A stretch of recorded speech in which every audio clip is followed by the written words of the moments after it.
What is going on, everybody? It's Nick Payne with another episode of Facemask Fantasy. Before I begin, just want to let everybody know our 2021 Redraft draft plan is now available on our website. You can find that on facemaskpod.com. It's also in the description below. Just click the link, enter your email address, and you will get a link to the draft plan, which is 100% free. Player breakdowns, analysis by position, which I have all tiered, guys that I'm targeting, guys that I'm not as interested in. Plenty of information for you in there to help you attack your draft and build a solid foundation for the 2021 season. This is for shallow leagues, so if you play 10 to 12 team leagues, check it out. Now, on to today's topic, profiling another rookie running back from this class and taking a look at his potential fantasy outlook for the season.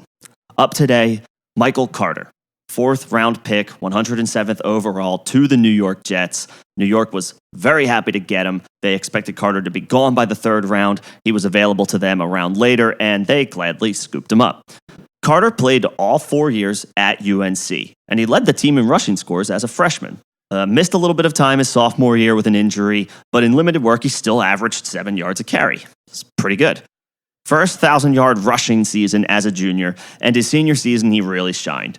Over 1,200 rushing yards, led all of FBS in yards per carry, and in a game against Miami, he teamed up with Javonte Williams to set the NCAA record for combined rushing yards in a single game. Williams had 236, Carter had 308. Just saying. Now, his college teammate Williams went in the 2nd round of the draft, and Carter went in the 4th.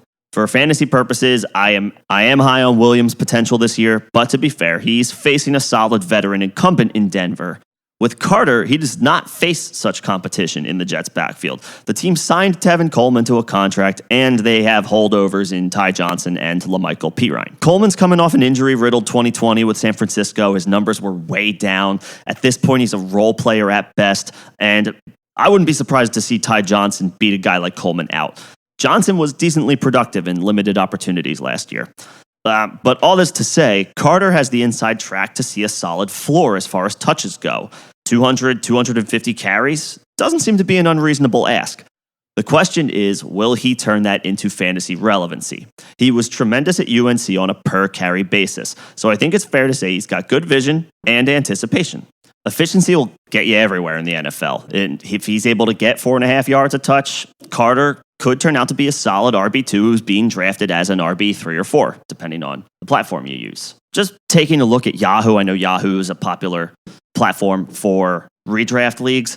His ADP is about 106, but again, he's a running back with an inside track for a starting job, so I wouldn't be surprised to see that ADP climb into, say, the 8th or 9th round. Maybe I take a flyer on him, but ideally, if I do, I'm drafting him as an RB5 behind some really strong starting options. So basically, again, for shallow redrafts, I see Carter as a viable option as a potential bye week fill-in or insurance for an injury. But I would not advise going into the season with Carter as a projected starter for your fantasy team, at least not yet.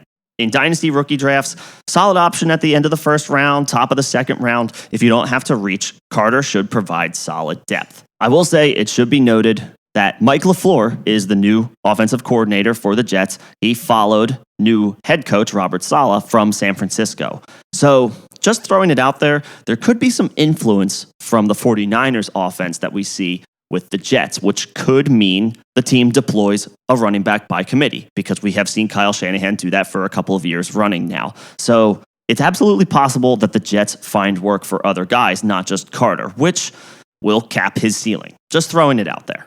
To be honest, with that in mind and with that said, I kind of like what I saw from Ty Johnson last year. He averaged 5 yards a carry. Again, it was limited work, but I think he's going to be involved, especially if LaFleur does incorporate the running back by committee, which we haven't seen yet, so we can't rule it out. In addition to that, Johnson is free compared to Carter. He's 6-7 rounds cheaper, could probably just be a waiver wire pickup at some point if you felt you wanted to have a piece of this backfield and felt like there was going to be multiple players that would have a role. Johnson feels like that guy for me. Feels like the guy I'd rather take a shot on because of the substantial difference in cost. Yes, Carter's a 4th round NFL pick, and the draft capital is solid, but I think I would actually like to see him get featured by LaFleur before I spend an 8th round pick on him. What do you guys think? Do you disagree? Do you want to roast me on my take on Carter? Or do you agree with me? Do you maybe not have that many shares? You're in a wait and see mode. Let me know. Drop some comments below and we can have a conversation about this. Till then, this is Nick Payne with Facemask Fantasy, producing fantasy content for you each and every day. Don't forget to subscribe. Thanks for listening.